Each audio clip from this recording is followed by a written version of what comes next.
Great to see all of you tonight. I'm very happy to call this May 15th meeting of the Rockingham County Board of Commissioners to order.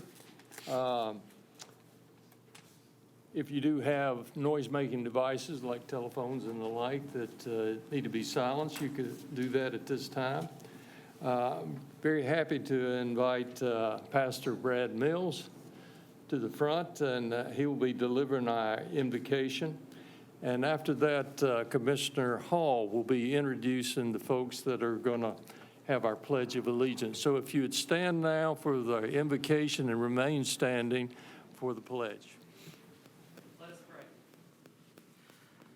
Great God of heaven, we're thankful for the opportunity to gather this evening. And I pray now that your Spirit would be present as decisions, high level and important decisions for all the population of this county are made.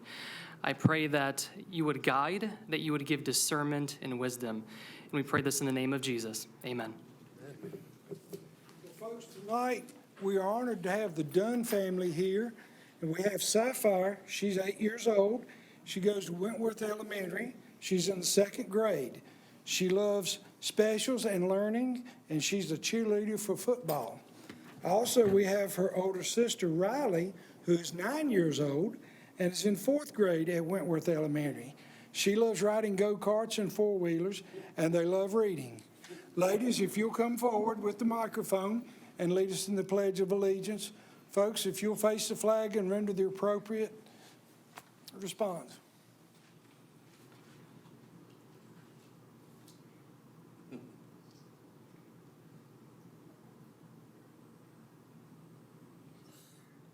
I pledge allegiance to the flag of the United States of America and to the republic for which it stands, one nation, under God, indivisible, with liberty and justice for all.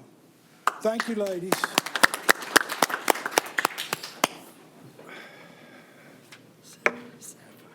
Yeah.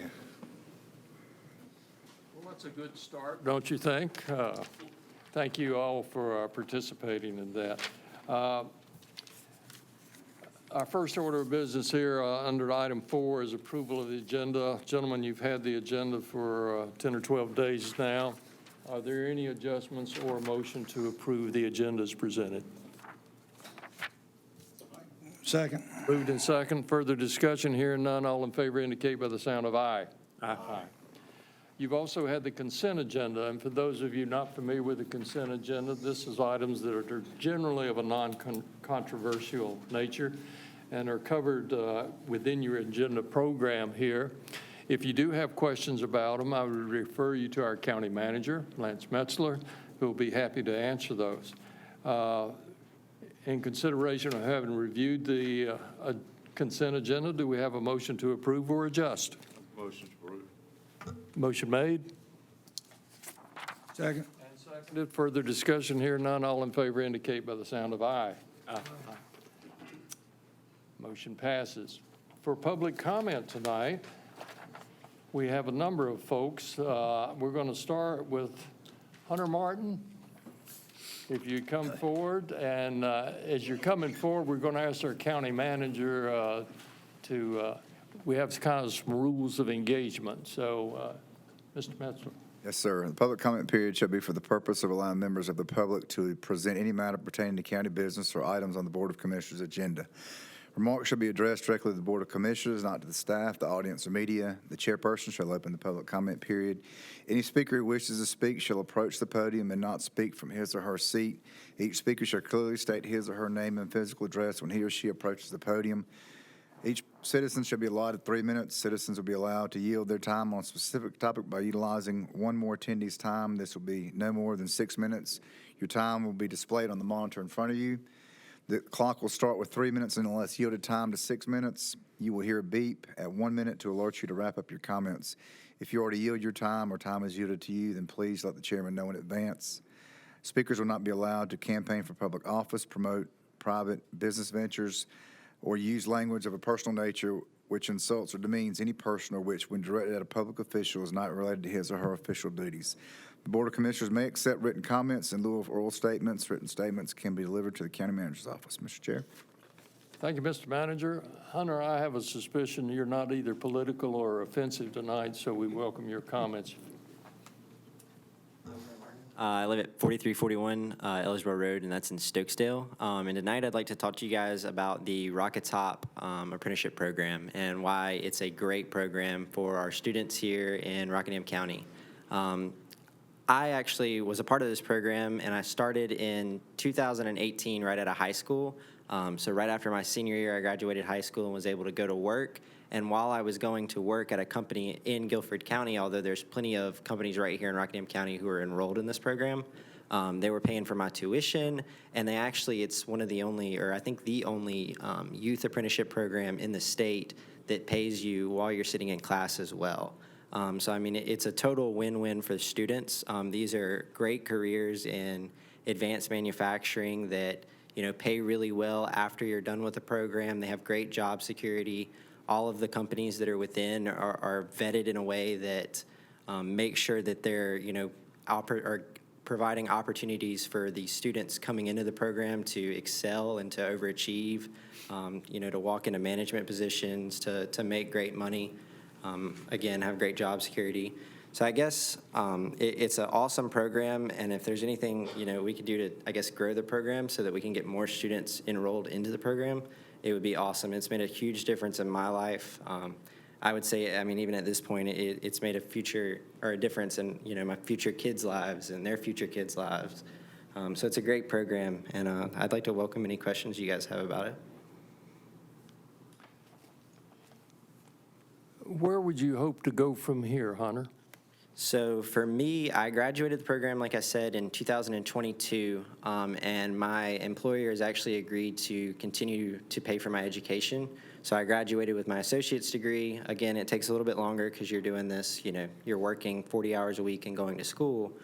So I've got my associate's degree, and now I'm going to be attending North Carolina Agriculture and Tech for mechanical engineering in the fall. So, Gentlemen? Well, for our young students from Wentworth that did the Pledge of Allegiance, we're very proud of many of our young people here in Rockingham County, and it speaks well of you and of the program. And I know the superintendent is here and some school board members, and they're strongly behind the program. But I would ask you and your colleagues, it's been 5 years since I first met you, to continue to talk it up with Absolutely. your peer group. Well, we're going to dismiss you unless you have something else to say. no, sir, thank you.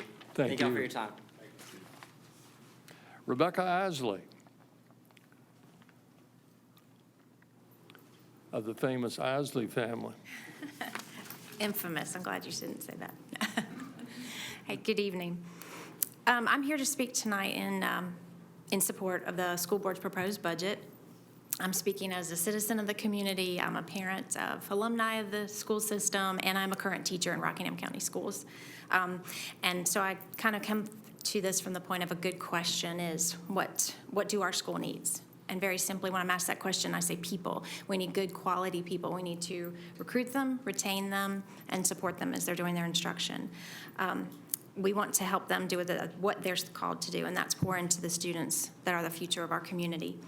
So I'm looking specifically in regards to increasing the number of behavioral health specialists and the intervention specialists that are in each school. So at this time, they are currently serving multiple schools. And so they're proposing that each school would have their own specialist. Now, these are licensed therapists in these positions. They come into our schools and complete risk assessments and suicide assessments. They then set up schedules with the students. They visit with them at that point to do what they are licensed to do, and that's provide therapy to the students that are in need, that they have identified a risk for. When the behavioral health specialist is covering 3 or more schools, they first have to answer to any reports of risk that are provided. And so they have to go and complete that initial assessment. When they're called away, they miss an appointment they have set up with students they have previously identified being in need. When they're not able to address these needs, we know that we've identified multiple students and we're not able to care for them. So we're creating a system where we're actually incapable to provide the services that they are hired to provide. Also, And unfortunately, as they try to build these relationships with students they've identified, the BHS are attempting to create a relationship, but it's being constantly eroded as they're called to other situations. I think I can anecdotally speak that I know appointments were set up, and then the student is left wondering, where are they? Why was I not able to meet with them? We're hampering the process that we've already put in place with our behavioral health specialists, and we're not allowing them to focus on the students they've identified. There's plenty of data to support this, that we need these positions. Youth Haven, youth services are booked, so there's no question that the need is present, and it's very clearly answered and supported by data. Again, anecdotally, as a teacher, one of the behavioral health specialists that I'm working with allow me to do the job that I'm hired to do with Fidelity. Very simply put, I cannot teach when I'm attempting to meet those needs of students. And these, again, are student needs that I'm not licensed to service. Our schools need people. So again, as I said earlier, not just for the well-being of the students, but also for the well-being of the staff. We have these behavioral specialists licensed to provide therapy to students in need. And while they're meeting that need, they can free me and other classroom teachers up to do what we've been hired to do with Fidelity. In the schools, we're very tightly connected, so it's very much a domino effect. When there's someone in the building, like the behavioral health specialist, a counselor, instructional coach, permanent subs, each layer provides more support and improves the working conditions in our Rockingham County schools. So that brings me to my final point, that you're well aware Rockingham County schools, our supplemental pay is much less than surrounding systems. But however, in the area of recruitment and retention, I feel like these quality educators receiving this additional support would return dollar for dollar on your investment, because it would allow us to provide these services in the building that would create a work environment that's far more conducive to the retention of quality educators. Thank you very much. Usually we don't quiz or make much comment, but I've got a request for you, Mrs. Isley, that when your son Ben comes back to town, if you would put him on loan for a small amount of time at our local high schools to let him talk about his experience and how his secondary education led into his career choices. Absolutely, and he would love to as well. Chairman, I believe that Ms. Isley has received a prestigious award recently, have you not? Were you named something? What was that? Right, you make me say it. Yes. No, I was very happy to serve this year as the Rockingham County School System Teacher of the Year. So it was very Congratulations. well received. Thank you. But I do have to say, obviously, as I've said tonight, and as previously our superintendent has pointed out, it is something I'm very grateful for, and it's been very encouraging to me. It's not something I could have attained without the administration and the support that obviously I just represent a much larger machine that's pouring into these students. So that's just what I'm hoping for tonight, that any of you, and those of you know me well, also know my story, that I started out in education and left, and I came back years later because I had that calling on my heart and continue to pour into this community. So I thank you all as well, because I know you're sitting here tonight because you have that same call on yourself. So I hope in this and facing this budget, you'll see that not only can we pour into people directly and students and meet those needs of the most at risk, but also just retain and recruit better teachers by creating a more positive working environment. Thank you. Thank you. Congratulations as well. Thank you. Mrs. Abbott. Thank you for being here.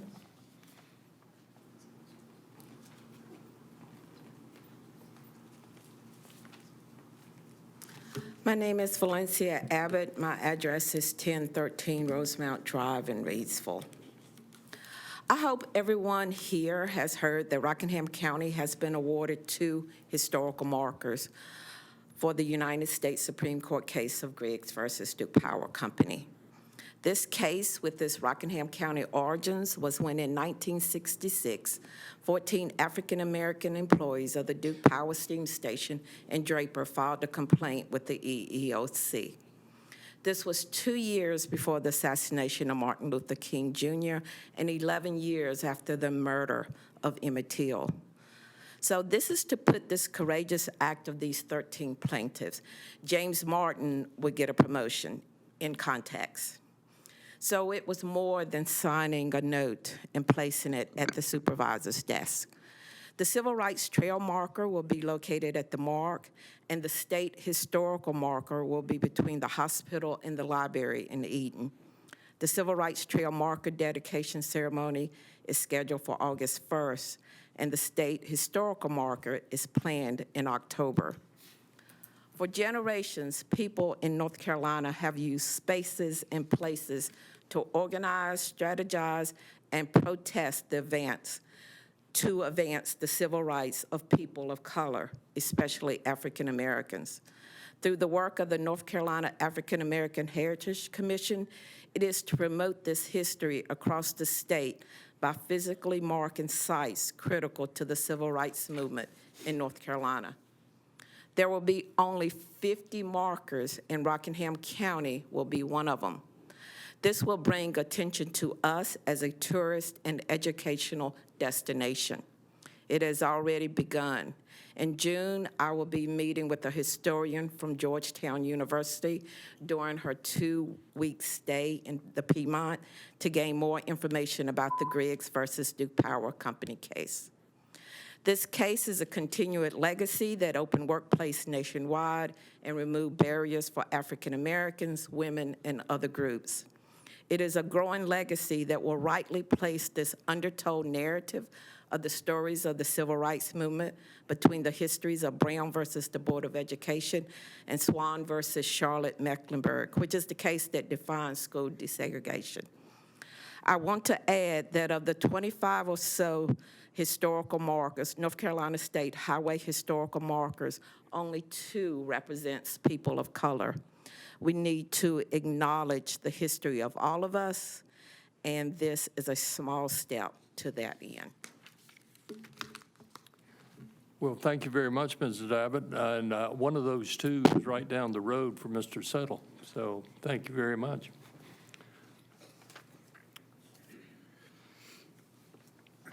Public comment having been accomplished, we'll now move to a presentation by Mr. Ronnie Tate,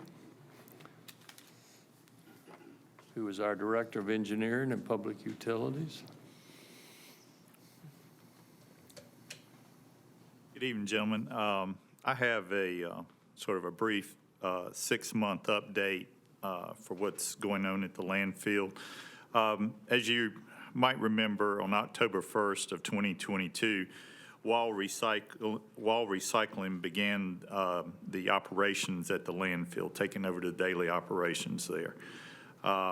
Since that time, from October 1st till the end of March, landfill has taken in 56,702 tons of total waste.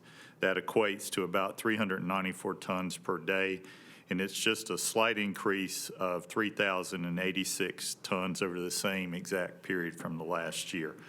On June 26 of 2023, NCDEQ inspected the site. Their report indicated no violations of the site and also stated that the site conditions were in very good shape there. While Recycling has installed a second outbound scale at the landfill, they paid for it and installed it in mid-March, thus reducing the wait times for haulers at the site. They do continue to weigh vehicles inbound and outbound for accurate record keeping. The county no-charge week was completed on April 22nd, 2023, with 355.92 tons of waste delivered to the site that week at no charge. Our office received no calls or emails that week or of complaints during free week. With all of that said, there were some minor transitional issues in the first few months and thereafter with some staffing and fees and what was to be charged and the weighing inbound and outbound. I think those have all been resolved, have not had really any complaints in a month or 2 from out there. So, and we are, as staff, we're working on a long-term franchise agreement. Our goal would be to get it to the board in the next 60 days, hopefully for board approval. And just a few highlights of that agreement: the county will still maintain control of the landfill in regards to the type of waste, the fees for waste, whether you want to allow out-of-county waste, new cell construction, closure, post-closure, care, gas sales, and also the upcoming solid waste franchise agreement for trash and recycling services in the county. Those would all still be in county controlled by the board. One of the items in the agreement is to have WAL ensure that the compaction rates go up, thus increasing the airspace and the life of the landfill. So that is a major component of this agreement, to get them to increase those and keep them going up. One of the other things, too, we're looking at is requiring the use of alternate daily cover methods besides using soil. And they can either be a posi shell product, which is a cementitious product, or a foam-based product. Again, the goal with using these is to get away from using dirt for cover and increase the lifespan of the landfill. And our expectation, this agreement will be a 30-year agreement for operations. And I'll be glad to answer any questions the board has. Mr. Chair. Mr. Tate, how will this agreement affect our enterprise funds and the reserves set aside for future closure and future expansion? So we have money set aside in the reserve fund for those for new cell construction. And let's say, for instance, if WAL decides, or we decide it's time to build a new cell, they will start with the construction. And as they move forward with that, they will invoice the county for their work or the contractor's work, and will be reimbursed out of that fund at that time. And the same with closure care and post-closure care. As they move through those construction items, they get reimbursed by invoicing the county. So the enterprise fund will still be there, and it'll still be under county control? Yes, sir. And All it'll still of be the enterprise replenished? funding is still under our control. Yes. Thank you. You said increase airspace by increasing compaction. Don't you mean decrease airspace, or am I missing? No, the more denser we can compact it, the more airspace we have to put trash in. Airspace, right? One more question, Mr. Chair. Mr. Tate, you mentioned compaction. How are compaction rates now versus when the county was doing? Have they been able to improve that yet? They're holding about steady. They haven't improved, but what they've had to do is, and this is their decision operationally, is they've placed dirt in there as berms to divert water that goes onto the surface of the landfill, to divert it to make it stormwater. So stormwater goes into our retention ponds, does not have to be treated as leachate. Leachate goes into the leachate pond, has to be hauled off and sent through our sewer system, and they have to pay for treatment of that. So they're taking what water they can and is allowed to do and diverting it as stormwater. This is water that's not on trash. And so they've got some berms built up for that. They've got some cover things that they did for regulatory compliance. We've spoken with them about making sure all of that is removed down to the trash when they get to the point of covering that area with trash. So I think what you'll see once they do that is the compaction rates will start to come up. I had a long meeting with our engineering group. They showed us all this on the map, what they had done. So I'm pretty confident once that dirt's taken away and they start putting trash in those areas, you'll see higher compaction rates. You mentioned our engineering group. Now, does the county still have engineers, consultants on staff to review and oversee? Yes, sir. Yeah, Labella engineers, who have been our engineers, well, since I've been here. We still pay them as professional services to oversee some things. They do the flyover, so we see their numbers for the compaction rates, not the numbers from WAL Recycling. These are engineers we pay for, so they report to us. They're independent. Yes, sir. Very good. Thank you, Mr. Yeah. Tate. Ronnie, I just have a question. So with the method they're using for the water retention, how would that be affected when they change to the different types of cover that you were referring to, whether they decide to go with the one with the cement or the shale? How would that affect that process? I think you're going to have some runoff from it because it's until, say you cover in the evening and then you have a rainstorm overnight, you're going to get some runoff of that. It will still stay in sight because. I'm sorry, would that be considered storm water versus the? No, it'll stay in sight. It'll be over trash even though it's covered, so it'll be considered leachate. Okay, thank you. Any questions? Well, I appreciate the update. I don't see any action required here. I would just ask you to stay on top of it. Yes, sir. One more quick question. How many closed cells do we have now? So there's 5 of the original unlined and 3 of the new line cells that are partially closed. The side slopes are closed in. The top has a partial closure over it, but we can still add trash to the top of cells 1 through 3.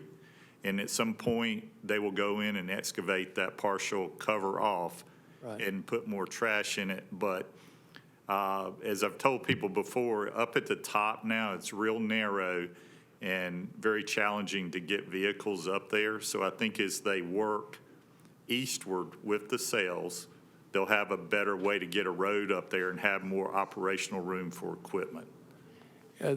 I guess the bottom line on that, there's been no reoccurrence of the severe erosion problems we had about 3 years ago? No, sir. No, all of that area is stabilized and planted, and they mow it and reseed it every year, maintain it. Thank you, Mr. Tate. All right. Superintendent, Dr. John Stover, III. Good evening, Commissioners, County Manager Metzler, and all of our staff. Thank you for allowing us to present our capital needs restricted sales tax capital projects for you. And we've prepared a presentation that you have in advance. I'm happy to either go through this presentation or say a few words and then let you ask any questions that you have. Well, fellas, I'd like to have the few words and turn it over to you for questions. All right, so the very few words are, these projects that we're asking for funding for with the restricted sales tax fall into basically 2 categories: safety, student safety, direct student safety, and the infrastructure to allow safety, and then some cost overruns on our roofing projects that I think our county commissioners are very familiar with.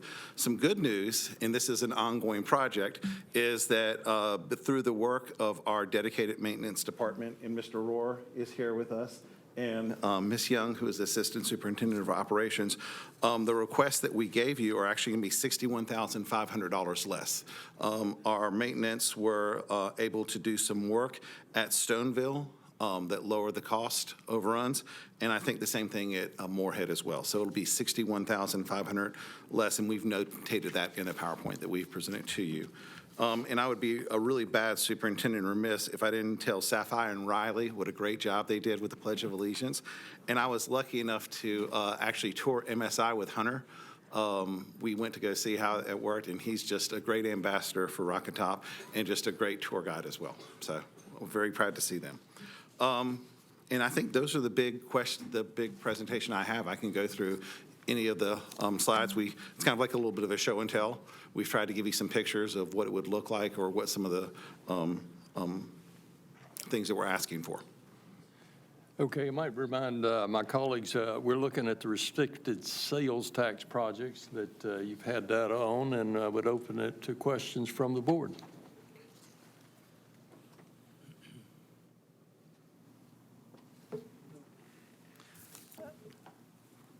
I don't have any questions. I'd be willing to make the motion to approve.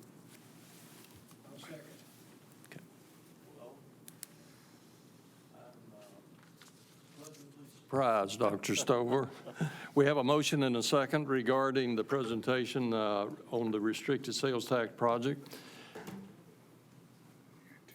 Call for the question. All in favor indicate by the sound of aye. Aye. Those opposed by nay.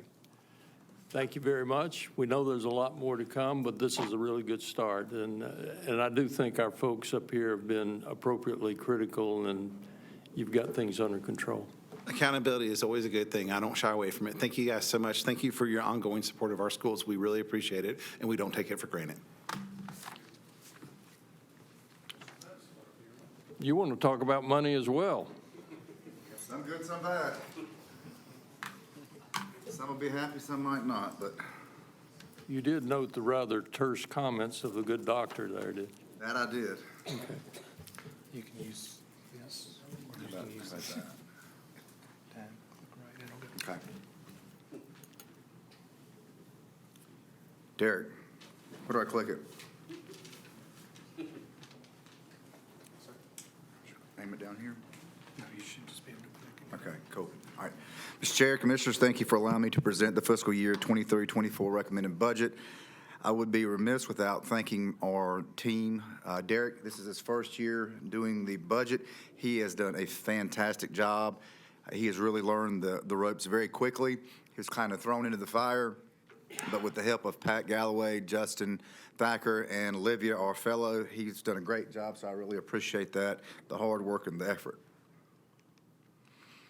In this slide, you'll see your vision, mission statement, and strategic focus areas that you all approved earlier in this year, and we based our budget development from these areas. The guidelines were no property tax rate increase, maintain essential service deliveries, consider current and long-term capital needs, and develop a pay structure to help retain existing staff and aid in our recruitment efforts. After we received all the requests, we had a general budget deficit of $33.6 million, or the equivalent of 40.3 cents on the property tax rate. Again, this budget does not represent a property tax increase. This is the 14th consecutive year with no county property tax rate increase. The total general fund budget is close to almost $113 million, which represents a 3.96% increase from the current year's adopted budget. All funds, which include the general fund, the enterprise fund, and other funds, total just over $155 million. The value of the penny has increased by almost 30,000. Our current year ad valorem is $57.98 million, or an increase of just over 3.5% compared to last year. The ad valorem is the largest source of discretionary revenue and are comprised of 4 different parts. The real property is projected to increase by 2.68%. Or an increase of right around $1 million. Personal property is projected to increase by 34.85%, or an increase of $1.8 million in revenue. The large increase is due to a large listing from Perina and Ontex mainly. Public utility values is projected to decrease by 21.19%, or approximately $1.4 million in revenues. Remember, this will be reinstated after this year. This is due to the revaluation for this next fiscal year. And motor vehicles is projected to increase by 8.5%, or an increase of $576,000 in revenue. Our tax collection rate increased from 98.44% to 98.52%, so we appreciate all the hard work and effort that Todd and the tax department do. Our forecast for sales tax projects a modest increase of 2%, and you have to keep in mind last year it increased close to 29%. Consumer spending is slowing down to the pre-COVID levels, and the price of goods remain high, which will lessen the impact of overall sales tax collection revenues. This amount does not include the quarter cent sales tax. Medicaid hold harmless has increased of $200,000 due to growth in sales tax outpacing the growth of the state's expense for Medicaid. Public health fees have increased by over $900,000 directly related from the increase in clientele in both the public health department, the dental unit, and the anticipated growth from the mobile dental unit. Excuse me, go back one. The interest, this is a big one here. The interest earned, we're budgeting an increase of over $2 million. The rise in interest rates coupled with COVID funding has enabled us to increase the investment portfolio earnings. General fund balance appropriated, we are budgeting an increase of fund balance appropriation this year from last year. It's typically been in the past year a $2.5 million plug from fund balance. However, this year it will be a $4.3 million plug. As we discussed, this is a bridge year to get us through to the revaluation year, and we can evaluate revenues then. There are a few other funds that we have that are receiving in close to $120,000, and you can see those on the PowerPoint. Moving on to expenditures, we made it clear to the departments and staff that we want to make sure we have a tight budget year this year. So as you can see, there are only 2 new positions being requested in 3 classifications, which aren't new positions. We had a tax appraiser position that was frozen in the years past. We're asking to unfreeze that position after the reval. There are several request positions that were eliminated, but we'll have to monitor Medicaid expansion to see if they need additional staffing throughout the year. So in DSS, they requested 3 additional staff members to handle Medicaid expansion, and we're uncertain how that's going to affect us. We've already got to have a lot of positions that are still available and vacant, so we need to just monitor that throughout the year. As you all are aware, we're having a very difficult time, much like the schools mentioned, with retention and recruitment of staff. It's not just a Rockingham County issue, but regardless, we still need to be competitive in order to have the staff to provide adequate services that our citizens expect. Human Resources has projected an employee turnover rate to be around 14%. A troubling stat that's on here is that we have more than 33% of our current employees that have less than 2 years experience, and over half the current workforce that we here have less than 5 years experience. To attempt to give us the tools to retain and recruit, we recommend the following: a 4% COLA increase goes towards the person, a 2% for the position to aid in salary compression, a 3% merit increase. PTRC will conduct another pay plan, but on the person, not necessarily the position. The hope is that we're getting closer to market with the COLA and with the merit increase, and that we'll hit those anomaly positions like EMS and building inspections, environmental health, some in DSS. Moving on to capital improvement, the 5.5-cent CIP set aside funding are allowing the county to finally address some major capital needs. I'm recommending utilizing less than $500,000 this year for capital projects. These projects will be the Board of Elections parking lot, Eden EMS roof replacement, courthouse parking lot improvements, MDT replacements, and the Reedsville Library roof replacement. Also in there is tax software replacement and future building expansion, which will be ongoing and will be stuck aside into a reserve account until the needs are met. As Ronnie mentioned earlier, the county entered into an interim agreement with a third party until a permanent agreement is agreed upon. WAL remits a monthly ancillary operating fee to the county, which is about $285,000 a year. We have discontinued the landfill enterprise fund and have included it in our general fund. As you know, we took initiatives this year to improve our water and sewer enterprise funds. We paid some of the water sewer debt off and transferred the NTE debt to the general fund. You will see the enterprise fund revenues meets the expenditures, therefore not having to rely on the general fund ever since we've done this. So that's been an issue in the past where the general funds had to subsidize the enterprise fund. Now it's a break-even enterprise fund. Just a note on the health care insurance, the county has worked very hard and diligently with Pierce Group to manage the health care costs. If you remember, a few years back, we had over a 30% increase in health care costs of the county. I'm glad to tell you we do not have a rate increase for this year, thanks to some of the efforts that the commissioners allowed us to do. We received the public schools budget, and they are requesting an increase of over 2.6 in its current expense allocation, and almost a $20 million increase in their capital outlay request. My recommended budget maintains the current year appropriation for both the expense and capital outlay. The schools will have over $4 million in their capital reserve fund balance at the end of the fiscal year if they do not spend any this year. There are ways to fund the requested capital outlay through your current cost allocation for capital, your pay-go, and your debt financing. It's just going to be a matter of our staff getting with their staff and with the schools facility committee to come up with a plan. I think we've got a plan that's pretty close, but again, they asked for 21 million. I think we could accomplish most of those capital needs through three different facets of funding. RCC requested a 13.2% increase in current expense and a 44% increase in capital outlay.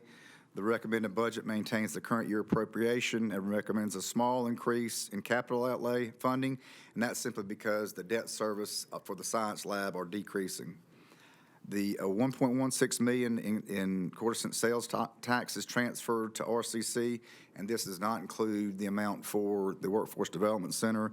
This remains at $1.83 million.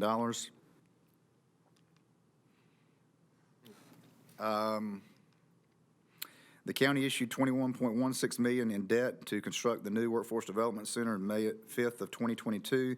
The annual debt, again, is approximately $1.8 million, which comes from the quarter-cent sales tax. And just in conclusion, again, I mentioned earlier, the department heads and staff were very effective in meeting the deadlines, doing what they needed to do. We have a sound budget. I think that you'll be very pleased with the budget.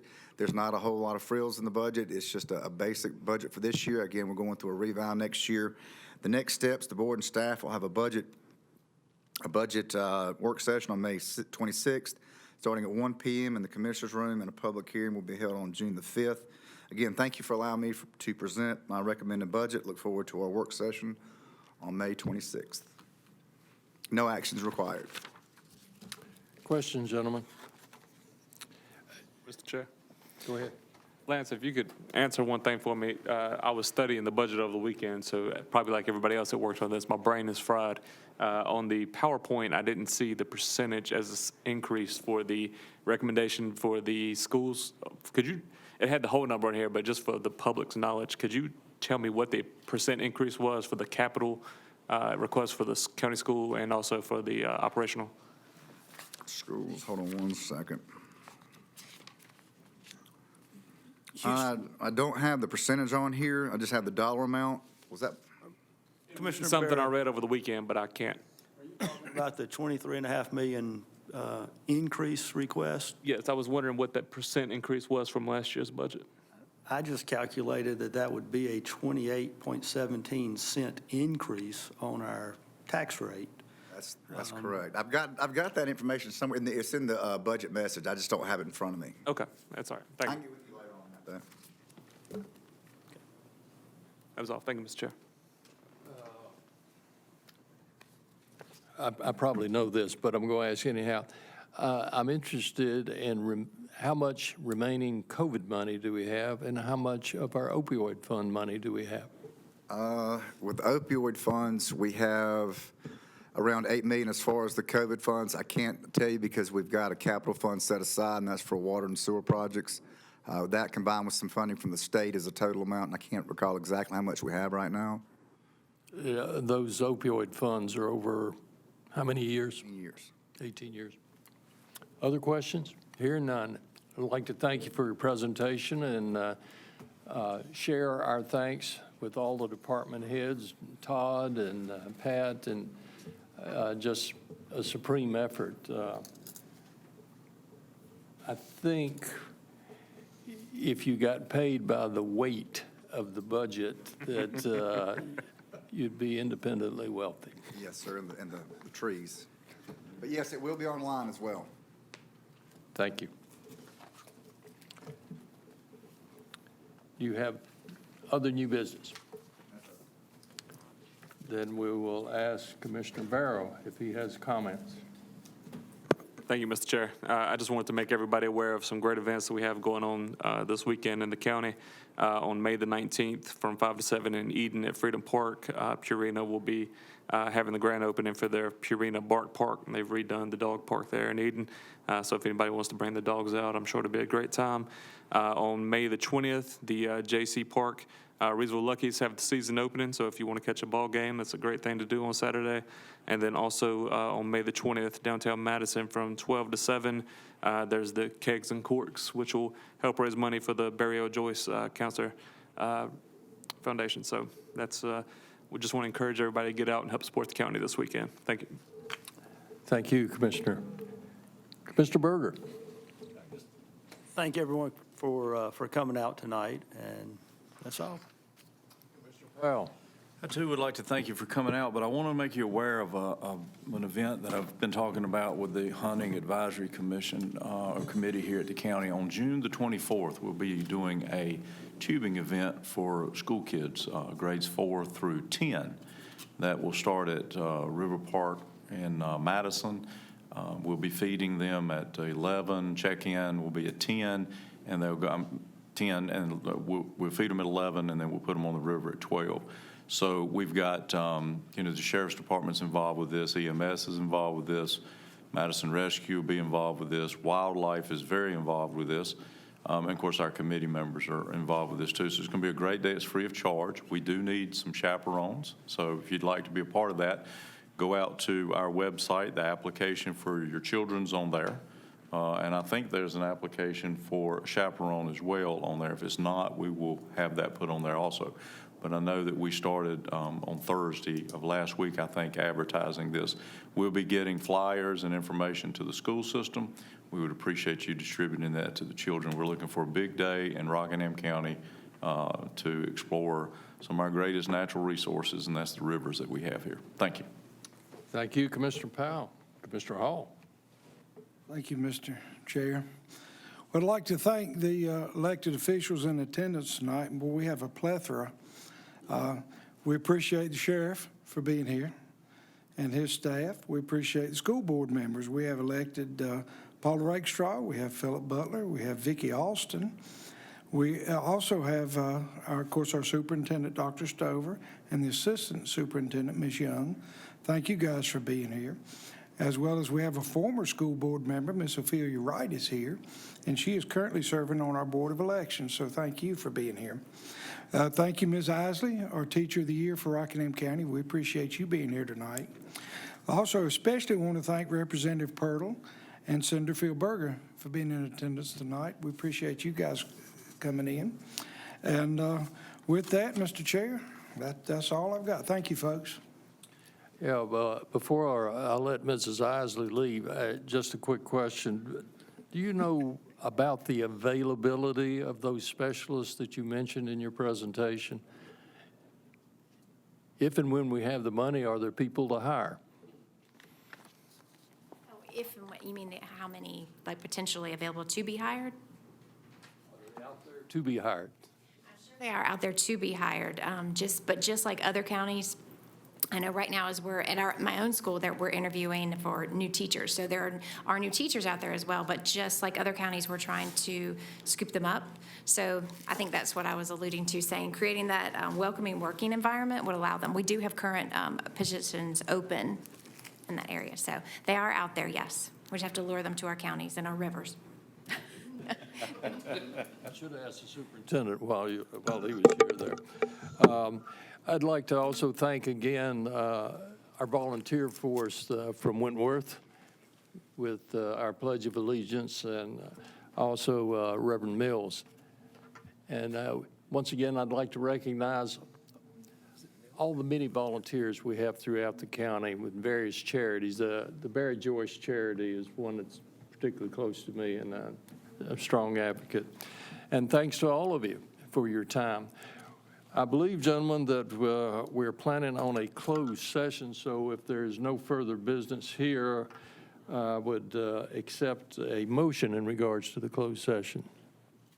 I'd make a motion that pursuant to NCGS 143-318-11A1, approve closed session minutes, and NCGS 143-318-11A4, location or expansion of industries. I'd make a motion that we go into closed session. Motion made? Seconded? Further discussion? Here none. All in favor indicate by the sound of aye. Aye. Those opposed by nay. I do not think that there will be announcements following this closed session. So it's at your discretion whether you want to hang around or not, but we're going to conduct that closed session in here. And we intend to start that at 7:25. If we get it by 7:30, that'll be good. And so we are temporarily out of session.